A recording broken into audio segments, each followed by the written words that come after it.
Welcome, friends. Today, we are doing another fragrance rotation video for the week ending the 14th of September, 2025. Tremendous. That is right, my friends. Once again, I have returned to you, this time with another fragrance rotation video. And this week has been cold. It's been quite cold, actually, the last 2 or 3 days.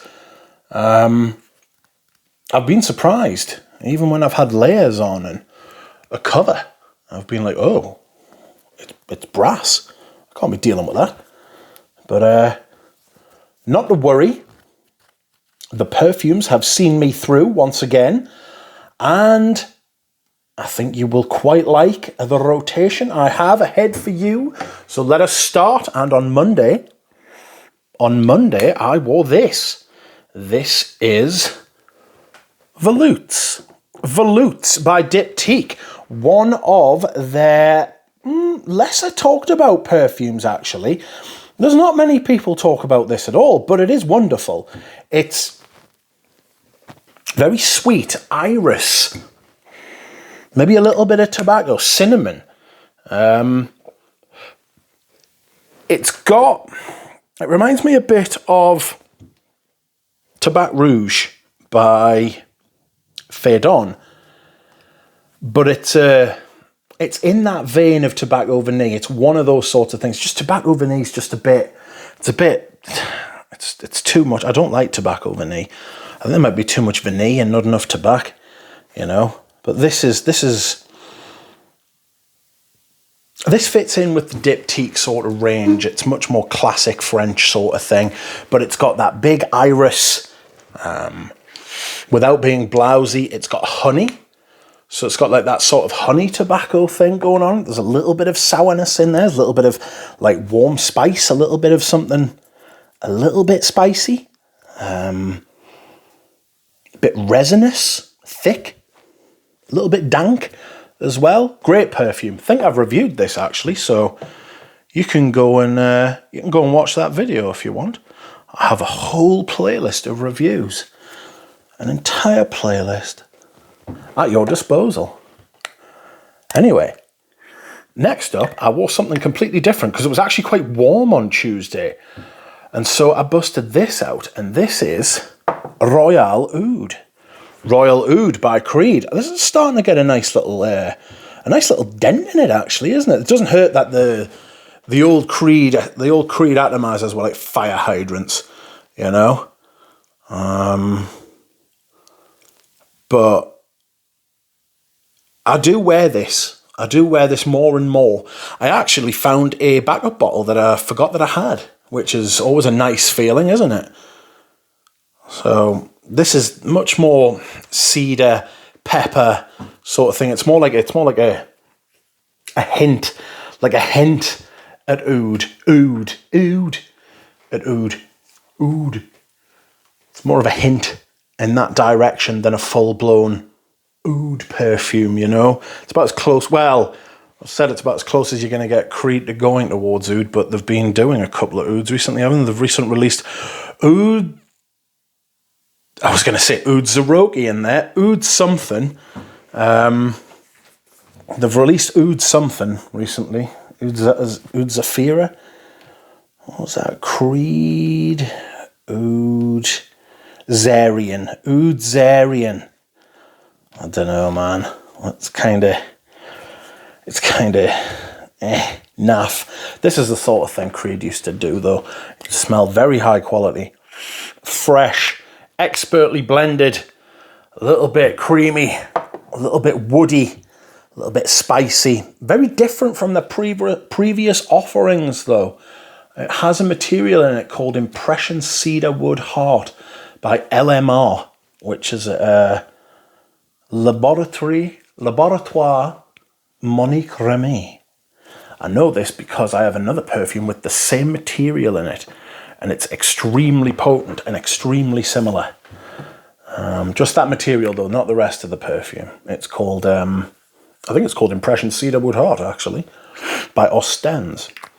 Okay, Next up, I have a perfume which I wore for one of the first times.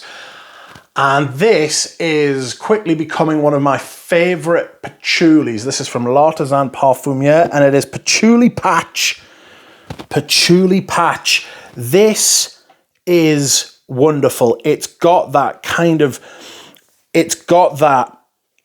slightly green edge to it that's given, I think, by stuff like fennel and vetiver and oak moss. It's got that kind of edge to it. I really like that in patchoulis when they're a little bit green, they're a little bit different, you know. Still resinous. It's got sandalwood in it, makes it a bit creamy. Something ever so slightly purple and fruity going on at the top. Not sure what that is, but it's wonderful. It's an amazing wear. It really is fantastic. I really enjoyed wearing that. I need to wear it more, and I will be wearing it more. You will see. You'll see. Anyway, next up, we have a bottle which is trying to kill me, and I will show you how in a second. But the perfume inside it is actually very similar, and this is Bois 1920's Royal Patchouli.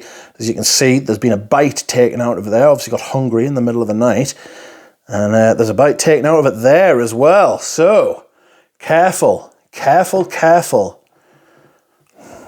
could cut your fingers. But this is actually quite similar. It's syrupy, thick, a little bit green patchouli, benzoin. It's got something green about it, but not in the same way. It's actually a little bit lighter. It's got something in common with M7 actually, by YSL, which is another amazing perfume. But the problem with this is that I struggle to recommend it because there's a video on the channel, but I bought a bottle of this and it came in an eau de toilette box because I smelled the eau de parfum and the eau de parfum was shit. And I wanted the eau de toilette and it came in the eau de toilette box. And when I opened it up, there was an eau de parfum inside. And that was upsetting. And I heard tales of other people having experienced the same thing.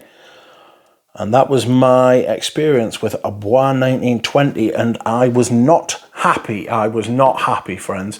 And I contacted them about them, and a resolution there came not. And so that was upsetting, and I shall never forgive them. Anywho,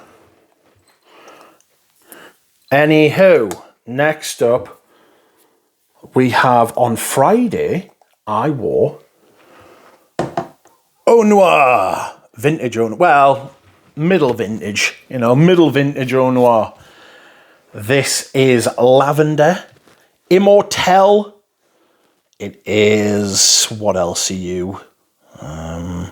Sage licorice, big licorice.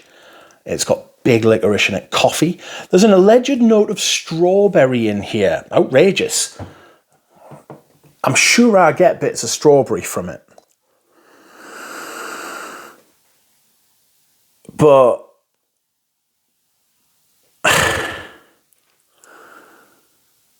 I don't know, that could just be like a suggestion sort of thing, you know, like where people say things and you're like, oh, yeah. But I'm sure I've heard tell that there's a strawberry note in here. It's kind of weird. It's a little bit thick. It's a little bit syrupy. It's a little bit dense. It's a great lavender perfume. This is what Kirk John is capable of because he made the original. And it was dark and it was a little bit sweet and it was a little bit bitter. And it was clever and it was different. And now the stuff he makes for Dior is absolutely shite. It really is very terrible. It's so mediocre and boring and samey. And it's sad. But I suppose he's just working to the brief that he's being given. Fucking... Ugh. I used to love Dior. Anyway, Saturday, I wore a perfume I'm going to try and wear a lot more of this year to try and get a better understanding of it. I got this earlier in the year, maybe even last year, and I haven't fully come to terms with it yet. This is Prada Amber Pour Homme Intense. Prada Amber Pour Homme Intense. Now, I'll be able to tell you, because it's got the ingredients on the front. It's got Bergamotto Italia, so Italian bergamot. Myrrh from Somalia. Patchouli leaves from Indonesia. And vanille Sirab Salud de Madagascar, so vanilla from Madagascar. It's very nice. It's quite dense and resinous, and it does harken back to the original in its vibe, but not necessarily in the way it smells. It's got that kind of creamy, clean, dense amber, but not soapy. You know, it's very unusual. It's very strange in that it's the same but different. You know, I struggle to describe it. I always do this with fragrances I don't know that well. I don't get a good grasp on fragrances till I've spent time with them, and frankly, neither do other people. You know, so when you get somebody releasing a review the day or the day after a perfume's being released, they're talking out their fucking bell ends, like, because everybody's in such a rush to be first, and nobody wants to be right. Anyway, last, I did mention before I love Dior, and I do, and this is a perfume I will be finishing this autumn and winter, come hell or high water, and this is my 50ml of vintage Fahrenheit. You'll just have to take me word for it because the lettering is basically gone. This is awesome. This is Fahrenheit as the Lord intended, you know? Unreformulated, still got that really watery petrol sort of thing going on, that viscousness. It's a little bit floral. It's a little bit, there's a little bit of like, there's this kind of citrus melange thing going on at the top. It's a little bit syrupy at the top. Really weird. I get a lot of mandarin from it, you know, like an orange syrupy sort of feeling. Very floral. And then it's got this dense diesel oil kind of vibe going on in the base. It really is fantastic how they took the materials in this and then they just tweaked and pushed it around and massaged it to come out with this perfume, and it wears beautifully as well. Absolutely awesome. So yeah, that has been my fragrance rotation, friends. I hope you have enjoyed it, and I will see you again soon.